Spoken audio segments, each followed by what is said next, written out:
নমস্কার বন্ধুরা, আমি জ্যোৎস্না মল্লিক। আমার পল্লীর জননী কুক সেন্টারে সকলকে স্বাগত জানিয়ে আমি আবার একটা নতুন ভিডিও নিয়ে এলাম। এটা দেখুন, আমি আজকে রান্না করছি এই যে বাগদা চিংড়ি আলু দিয়ে রান্না করছি। একটা ইউনিক রেসিপি, দেখুন, আশা করি আপনাদের ভালো লাগবে। ভিডিওটা প্রথম থেকে শেষ পর্যন্ত দেখার অনুরোধ রইল। ভালো লাগলে একটা লাইক দিবেন আর কমেন্টে জানাবেন কেমন হয়েছে। নতুন বন্ধুরা সাবস্ক্রাইব করে পাশে থাকবেন। ভিডিওটা দেখুন। এই যে দেখুন, বাগদা চিংড়িগুলো লবণ হলুদ দিয়ে আমি একটু ভেজে নিলাম। মাছগুলো ভাজা হয়ে গেছে, আমি এবার উঠিয়ে নিচ্ছি। ভিডিওটা প্রথম থেকে শেষ পর্যন্ত দেখার অনুরোধ রইল। ভালো লাগলে একটা লাইক দিবেন আর কমেন্টে জানাবেন কেমন হয়েছে। নতুন হলে সাবস্ক্রাইব করে পাশে থাকবেন, তাহলে এমন সুন্দর সুন্দর রেসিপি অতি সহজে পেয়ে যাবেন। আর পাশে থাকা বেল আইকনটিতে ক্লিক করে রাখবেন। আমি এই কড়াইতে আরেকটু তেল দিয়ে দিলাম। আমার এই রান্নাটা খুব কম তেল মশলা রান্না করি, ঘরোয়া পদ্ধতিতে। কোনো অতিরিক্ত কোনো মশলা আমি দেব না। একটু শুকনো লঙ্কা দিয়ে দিলাম। দেখুন, এই তেলের ভিতরে আমি একটা লবঙ্গ, এক টুকরো দারুচিনি আর ছোট ছোট তিনটে এলাচ আমি একটু থেতো করে নিয়েছি। এবার এই তেলের ভিতরে দিয়ে দিলাম একটু গোটা জিরে।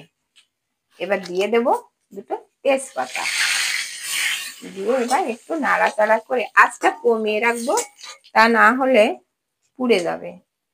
এবার এখানে আমি দেখুন তেলের পরে দিয়ে দেব পেঁয়াজ রসুন আমি সেদ্ধ করে বেটে রেখেছি, সেই বাটা মশলাটা দিয়ে দিলাম। তেলের ভিতরে দিয়ে দিলাম।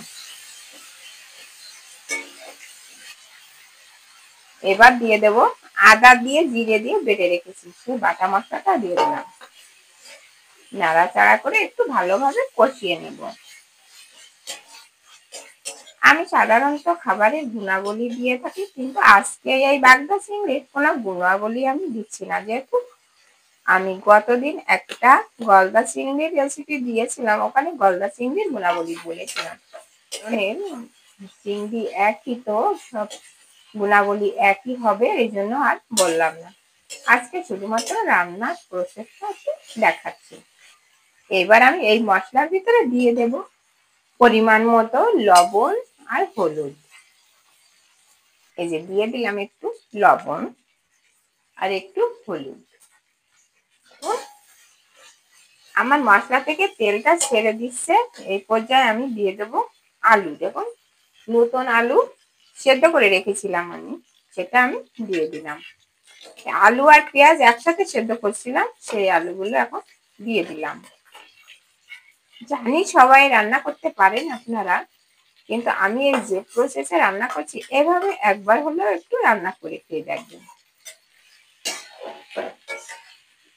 এবার আলুগুলি দিয়ে একটু ভালো করে কষিয়ে নেব। এবার আঁচটা একটু বাড়িয়ে দেব। আর যে সকল বন্ধুরা আমাকে প্রতিনিয়ত উৎসাহিত করছেন, তাদেরকে জানাই অনেক অনেক ধন্যবাদ, অনেক অনেক ভালোবাসা। আর নতুন বন্ধুরা আমার চ্যানেলটাকে সাবস্ক্রাইব করে পাশে থাকবেন।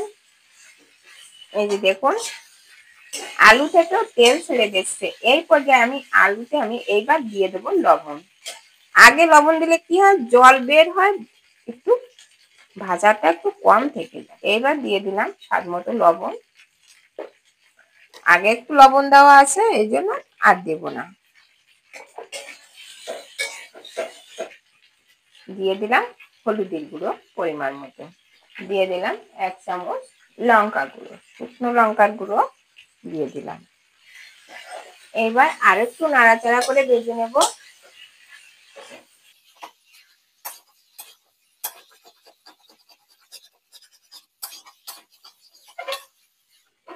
একেবারে সিম্পল ভাবে রান্না, অতিরিক্ত কোনো মশলা আমি এতে ব্যবহার করব না। দেখুন, একটু আঁচটা একটু বাড়িয়ে দেব। এইবার আমি দিয়ে দেবো এর ভিতরে নারকেলের দুধ। আমি নারকেলের দুধ কিন্তু খুব বেশি দেব না, আমার আবার বেশি দুধ নারকেলের দুধ অত বেশি মিষ্টি আমার ভালো লাগে না। আমি হাফ নারকেলের দুধ দিয়ে দেবো। এই যে দেখুন নারকেলের দুধটা আমি দিয়ে দিলাম। হাফ নারকেলের দুধ দিয়ে দিলাম আমি। একটু বেশি জাল লাগবে না আমার, আলুটা সিদ্ধ করা আছে। আর একটু জল দিয়ে দিলাম বাটিটা ধুয়ে দিয়ে। এবার ঝোলটা ফোটার জন্য একটু অপেক্ষা করব, ততক্ষণে আমি একটু ঢাকা দিয়ে রাখবো একটা থালা দিয়ে।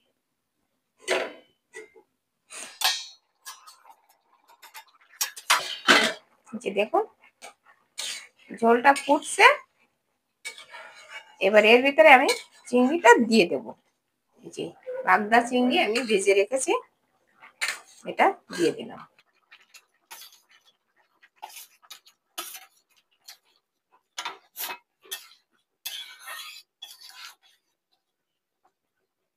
মাছগুলি দিয়ে একটু জাল হবে, ফুটবে। ততক্ষণে দেখুন আমি এখানে গুঁড়ো মশলা নিয়েছি, গরম মশলা নিয়েছি। এই যে একটু ঝোল তুলে একটু গুলে নেব মশলাটা।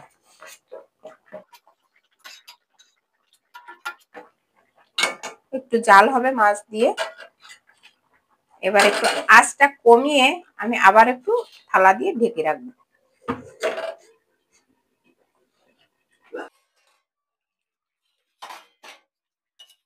ঢাকনাটা হালকা করলাম,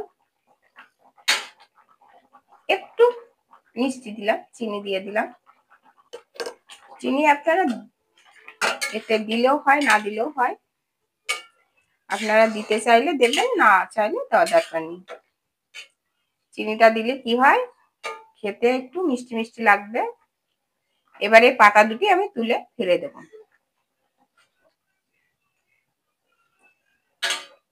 মিষ্টি দিয়ে আমি এবার দিয়ে দেব মশলাটা।